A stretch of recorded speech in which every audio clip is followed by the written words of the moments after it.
Welcome back to the another lecture. आज के इस नए लेक्चर में आप सभी का स्वागत है। आज हम देखने वाले हैं कि हाँ भाई, मतलब जैसे किसी भी अयस्क से धातु प्राप्त करी जाती है उसके पहले चरण के लिए बात क्या है। जब हम किसी भी अयस्क को या खनिज को पृथ्वी की भूपर्पटी से निकालते हैं, पृथ्वी की तलहटी से निकालते हैं, तो उसमें कुछ ना कुछ मतलब कई तरीके की अशुद्धियां होती हैं। ठीक है, वो या तो उसमें ऑक्सीजन यानी ऑक्साइड की अशुद्धियां हो सकती है, सल्फर की हो सकती हैं, या फिर चुंबकीय अशुद्धियां हो सकती हैं। तो बहुत सारी अशुद्धियां होती हैं। ठीक है, उसको हमें सबसे पहले अलग करना होता है और उसको हम कहते हैं अयस्कों का समृद्धिकरण। ठीक है, तो आज के इस लेक्चर में हम देखने वाले हैं कि भाई अयस्कों का समृद्धिकरण कैसे होता है, हम उसको कैसे उसकी अशुद्धियों से दूर करते हैं। ठीक है, तो let's get started this lecture. शुरू करते हैं। तो भाई सबसे पहली बात, जो हमारे पास हम पृथ्वी से खनिज निकालते हैं, अयस्क निकालते हैं, उनमें मिट्टी, तेल, रेत जैसी कई अशुद्धियां होती हैं। ठीक है, जिन्हें हम क्या कहते हैं, गैंग कहते हैं। ठीक है, क्या कहते हैं, गैंग कहते हैं। धातुओं के निष्कर्षण से पहले अयस्क से अशुद्धियों को हटाना आवश्यक होता है। ये धातुओं की निष्कर्षण यानी मतलब जब हम उससे अयस्क से धातु प्राप्त कर रहे हैं उससे पहले हमें उन्हें हटाना आवश्यक है। किनको, अशुद्धियों को। अयस्कों से गैंग को हटाने के लिए, गैंग यानी अशुद्धियों को हटाने के लिए जिन प्रक्रियाओं का उपयोग होता है वे अयस्क और गैंग के भौतिक और रासायनिक गुणधर्मों पर निर्भर करती हैं। क्यों? क्योंकि कई सारे अयस्कों में ऑक्साइड की अशुद्धियां होती है। ठीक है, उसके लिए अलग विधि यूज की जाती है। ठीक, कई सारे अयस्कों में क्या चुंबकीय अशुद्धियां होती हैं। ठीक है,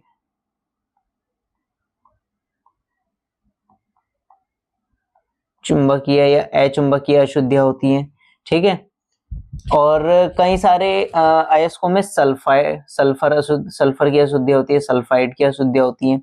तो इन सब के लिए अलग अलग मेथड की यूज करे जाते हैं। जैसे कि सल्फर के लिए यूज किया जाता है कौन सा, फेन प्लवन विधि। कौन सा, फेन प्लवन विधि। ऑक्साइड के लिए यूज किए जाते हैं द्रव चालित विधि। ठीक है, द्रव चालित धुलाई यानी बात क्या है, स्पेशली उसमें हम क्या करते हैं, पानी से हम पानी का धारा प्रवाह करते हैं और जिसके साथ जो अशुद्धियां हैं वो बह जाती हैं और जो हमारे पास अयस्क होता है वो क्या है, नीचे बैठ जाता है। ठीक है, नेक्स्ट लास्ट बचता है अचुंबकीय। चुंबकीय मतलब जो अशुद्धियां होती है अचुंबकीय, तो उसमें हम बात क्या है, हम ऐसे अयस्कों को मतलब इस चुंबकीय पृथक्करण विधि के द्वारा अलग कर सकते हैं जिसमें क्या हो, चुंबकीय अयस्क उपस्थित हो, चुंबकीय धातु उपस्थित हो, जिससे क्या है वो आगे देखेंगे कैसा होता है। ठीक है, तो उसके लिए चुंबकीय पृथक्करण विधि का यूज किया जाता है। और जो रासायनिक होते हैं, ठीक है, रासायनिक गुणधर्म मतलब जो उनके कुछ ऐसी भी विधि होती है जिनमें हम क्या करते हैं, जिनकी अशुद्धियों को हम रासायनिक विधियों के द्वारा अलग करते हैं। ठीक है, तो आइए चलिए शुरू करते हैं। सबसे पहली बात, सबसे पहले हम देखेंगे फेन प्लवन विधि। देखो भाई, फेन प्लवन विधि में क्या होता है, फेन प्लवन विधि में हम सबसे पहली बात, हम क्या कहते हैं, जो अयस्क है, अयस्क को हम डालते हैं इसके अंदर, पानी के साथ हम इसके अंदर इसमें डाल देते हैं। ठीक है, इसमें हमारे पास ये इस तरीके का एक यंत्र है। ठीक है, जिसमें हम क्या करते हैं, पाइप के थ्रू मतलब पाइप के थ्रू हम क्या करते हैं, कंप्रेस्ड एयर यानी एयर को, हवा को कहते हैं, उसमें हवा डालते हैं। इसमें हम क्या करते हैं, चीड़ का तेल, ठीक है, क्या मिलाते हैं, चीड़ का तेल। और इसमें केवल उन्हीं चीजों को, उन्हीं अशुद्धियों को शुद्ध किया जाता है जो कि सल्फर युक्त होती है। ठीक है, तो चीड़ का तेल मिलाते हैं। ठीक है, जिससे कि क्या है, वो बन सके, बबल बन सके। ठीक है, बुलबुले बन सके। फेन मतलब बुलबुले होता है। ठीक है, अब जब ये कहते वाटर, हमारे जो पानी है वो कहते पाइन ऑयल, ठीक है, चीड़ का तेल अगर वो लेके चलता है तो उसमें क्या होता है, बबल बन सकते हैं। जैसे हम फूंक मारेंगे, इसमें से हवा निकलेगी। ये जो पॉइंट निकले हुए हैं, ये पॉइंट हैं, इनमें से हवा निकलेगी। ठीक है, हवा निकल रही है तो अंदर से बुलबुले, करके देखना ना, कभी कभी आपने देखा होगा पैन से उसमें सरफ वाले पानी में बुलबुले, मतलब फूंक मारते तो वो बुलबुले उठते हैं। तो इसी तरीके से इसमें उठते हैं। ठीक है, लेकिन लेकिन लेकिन जो इसमें गैंग अर्थात अशुद्धियां होती हैं वो तो क्या होती हैं, वो तो नीचे बैठ जाती हैं। ठीक है, और वो यहाँ पर नीचे बैठ जाती हैं और यहाँ पर गैंग हम प्राप्त कर लेते हैं क्योंकि वो नीचे ठोस के रूप में, मतलब जो भारी होगी वो नीचे बैठ जाएगी। फिर जो अदर जो सल्फर और पार्टिकल्स होंगे यानी सल्फर युक्त अयस्क होगा हमारे पास। ठीक है, सल्फर युक्त अयस्क जो होगा वो फेन के रूप में ऊपर आ जाएगा। ठीक है, फेन के रूप में जब हम इसमें हवा डालेंगे तो वो फेन के रूप में ऊपर आ जाता है, बबल के रूप में ऊपर आ जाता है, और फिर हम उससे यहाँ पर एकत्रित कर लेते हैं और उसको सुखाकर उनसे सल्फर युक्त अयस्क प्राप्त कर लेते हैं। ठीक है, तो ये सब होता है फेन प्लवन विधि में। दोबारा मैं रिपीट कर देता हूँ। सबसे पहले हम क्या करते हैं, वाटर मतलब पानी लेते हैं, पानी और ठीक है, पानी जिसमें क्या है, चीड़ का तेल मिला हुआ है, चीड़ का तेल ये कह सकते हैं पाइन ऑयल। ठीक है, फिर उसके अंदर हम क्या करते हैं, अयस्क डालते हैं। अयस्क डाल दिया, अयस्क डालने के बाद इसमें क्या करते हैं हम, कंप्रेस्ड एयर यानी एयर को हम इसके पाइप के थ्रू एयर मतलब हवा देते हैं, जिससे क्या होता है, इनमें से हवा निकलती है। जो गैंग होगी, जो गैंग यानी अर्थात अशुद्धियां होती हैं वो तो नीचे बैठ जाती हैं, और जो हमारे पास सल्फर युक्त क्या बचता है, एक मिनट,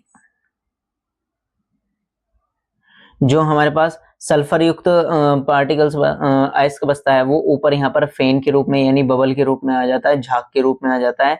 और ये झाग, ठीक है, झाग यहाँ पर हम एकत्रित कर लेते हैं और इनको सुखा लेते हैं, जिनसे हमें क्या हो जाता है, कंसंट्रेटेड सल्फाइड और यानी सल्फाइड अयस्क प्राप्त कर लिया जाता है।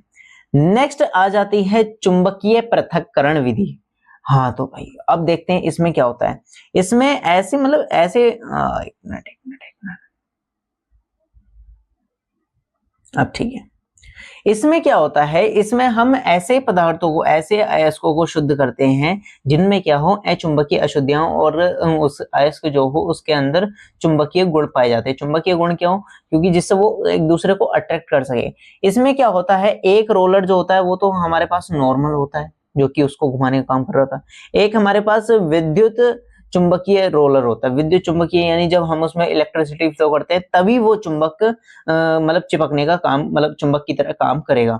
इसमें हम अयस्क डालते हैं, ठीक है, वो इस पट्टे पर इस तरीके से जाता है, और इसमें अचुंबकीय जो अशुद्धियां होती हैं वो भाई देखो, अचुंबकीय का मतलब है जो उस पर चिपकेगी नहीं, ठीक है, तो वो क्या है, सीधे गिर जाती है। अब जो चुंबकीय अशुद्धियां मतलब जो चुंबकीय अयस्क होगा वो भाई देखो थोड़ा बहुत तो रोलर से चिपकेगा, तो वो क्या है, थोड़ा सा दूर इधर की साइड यहाँ पर आकर पड़ता है, तो इस तरीके से हमें चुंबकीय अयस्क अलग प्राप्त हो जाता है। ठीक है, और अचुंबकीय अशुद्धियां हमारी अलग गिर जाती है। इस तरीके से हमें अयस्क क्लियर हो जाता है। इसको हम कहते हैं चुंबकीय पृथक्करण विधि। इसका क्या नाम है, चुंबकीय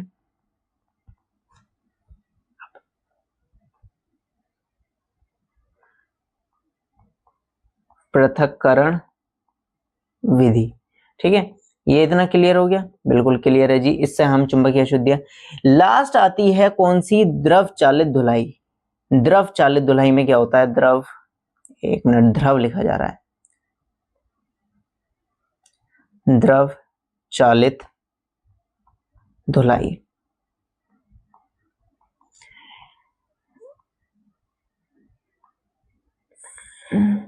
ठीक है, द्रव चालित धुलाई में क्या होता है, इसमें हम मतलब मेनली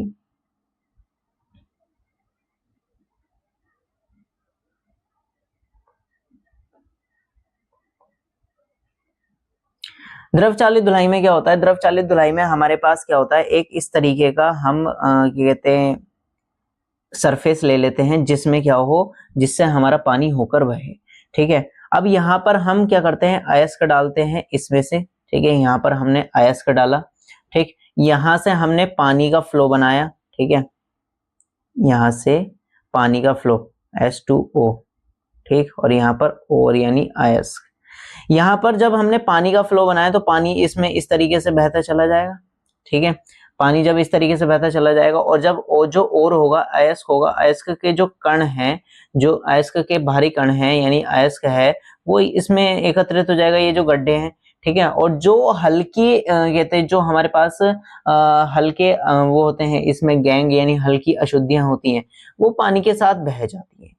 ठीक है, तो इस तरीके से जब वो पानी के साथ बह जाती हैं और जो हमारे पास अयस्क है वो इन गड्ढों में क्या है, सेफ हो जाता है। ठीक है, तो इस तरीके से जब वो मतलब इन गड्ढों में यानी इन गर्त में बैठ जाता है, तो भाई इस तरीके से हमारे पास अयस्क शुद्ध प्राप्त हो जाता है। तो इसी को हम कहते हैं द्रव चालित धुलाई।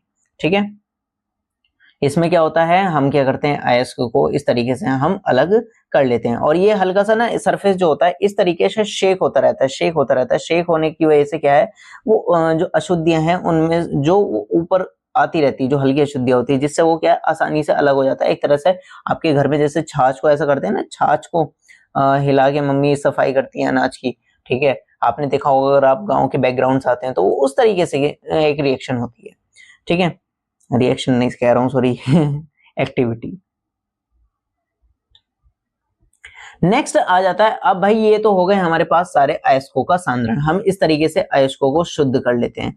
अब भाई हमने लास्ट लेक्चर में डिस्कस किया था कि भाई जो हमारे पास जो धातुएं हैं वो 3 पार्ट में डिवाइड करते हैं। पहली होती है हमारे पास उच्च अभिक्रियाशील धातु, दूसरी आती है मध्यम अभिक्रियाशील धातु और तीसरी आती है निम्न अभिक्रियाशील धातु।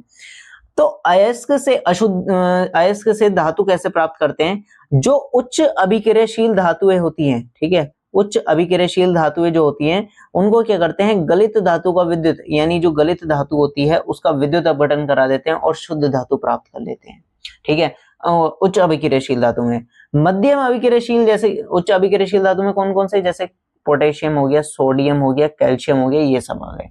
मध्यम अभिक्रियाशील धातु यानी एल्यूमिनियम, जिंक, ठीक है, ये सब जो होते हैं, पीबी, एफई, एक मिनट ज्यादा दूर पहुंच गया, ठीक है, ये सब क्या आ गया, मध्यम अभिक्रियाशील धातु होते हैं। अब ये 2 तरीके के होते हैं, एक जिनमें क्या होता है कार्बोनेट अयस्क पाए जाते हैं, कार्बोनेट मतलब कार्बोनेट से युक्त होते हैं, एक होते हैं सल्फाइड अयस्क, ठीक है। कार्बोनेट अयस्क से हम बात क्या है, इनमें क्या करते हैं, मध्यम अभिक्रियाशील धातु में सबसे पहले हम ऑक्साइड बनाते हैं, ठीक है, धातुओं के ऑक्साइड बना लेते हैं। तो धातुओं के ऑक्साइड क्या है, जो ये हमें अयस्क होंगे वो कार्बोनेट और सल्फाइड अशुद्धि में मिलेंगे। निस्तापन कर लेते हैं, कार्बोनेट अयस्कों का किया जाता है निस्तापन। कार्बोनेट अयस्क का मतलब है कि भाई ऑक्सीजन की अनुपस्थिति में, ठीक है, ऑक्सीजन की अनुपस्थिति में अयस्क को गर्म करके उससे धातु ऑक्साइड प्राप्त करना क्या कहलाता है, निस्तापन कहलाता है।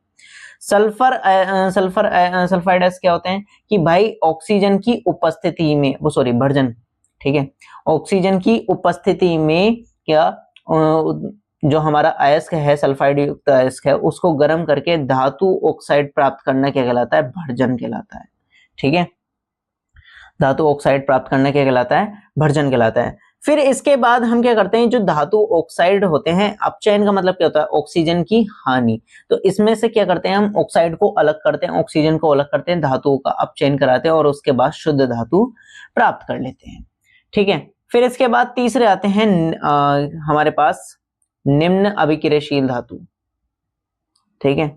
निम्न अभिक्रियाशील धातु में क्या होता है, निम्न अभिक्रियाशील धातुओं में अधिकतर जो होते हैं सल्फाइड अयस्क होते हैं। सल्फाइड अयस्क में क्या करते हैं, भर्जन, यानी उनको क्या करते हैं, ऑक्सीजन की उपस्थिति में हम उनका क्या प्राप्त कर लेते हैं, ऑक्साइड प्राप्त कर लेते हैं, धात्विक ऑक्साइड प्राप्त कर लेते हैं और फिर उसका धातु प्राप्त कर लेते हैं और परिष्करण कराते हैं। परिष्करण का मतलब है कि विद्युत वियोजन करवाया जाता है, ठीक है, विद्युत के द्वारा वियोजित करवाए जाते हैं, जो कि हम आगे देखने वाले हैं। कल हम देखने वाले हैं कि भाई जो हमारे पास उच्च अभिक्रियाशील धातु हैं, मध्यम अभिक्रियाशील धातु हैं और निम्न अभिक्रियाशील धातु हैं, इनसे किस तरीके से हम धातु प्राप्त करते हैं। आज तो हमने केवल एक ओवरव्यू देखा है कि हाँ भाई इस तरीके से हम इनसे धातु प्राप्त कर रहे हैं। अगर ये टॉपिक समझ में आया हो तो भाई वीडियो को लाइक करें, सब्सक्राइब करें और एक्साइटेड रहें फॉर द नेक्स्ट लेक्चर, ठीक है। नेक्स्ट लेक्चर बहुत ज्यादा इंटरेस्टिंग होने वाला है। हम देखने वाले हैं कि भाई अयस्कों से हम कैसे धातु प्राप्त करते हैं। तो वो 3 टाइप्स में हो गया, उच्च अभिक्रियाशील धातुओं से कैसे प्राप्त करते हैं, मध्यम अभिक्रियाशील धातुओं से कैसे प्राप्त करते हैं और निम्न अभिक्रियाशील धातुओं से प्राप्त करते हैं। लेकिन इन सबसे पहले हमें क्या करना होता है, अयस्कों का सांद्रण, यानी अयस्कों को उनकी अशुद्धियां, ये जो यानी जो मिट्टी मिली होती है, ठीक है, या फिर सल्फाइड युक्त अशुद्धि होती है, इन सबको हम अलग कर देते हैं, ठीक है। तो आज का लेक्चर अगर अच्छा लगा हो तो लाइक करें, सब्सक्राइब करें। Tata bye bye, see you, मिलते हैं नेक्स्ट लेक्चर में।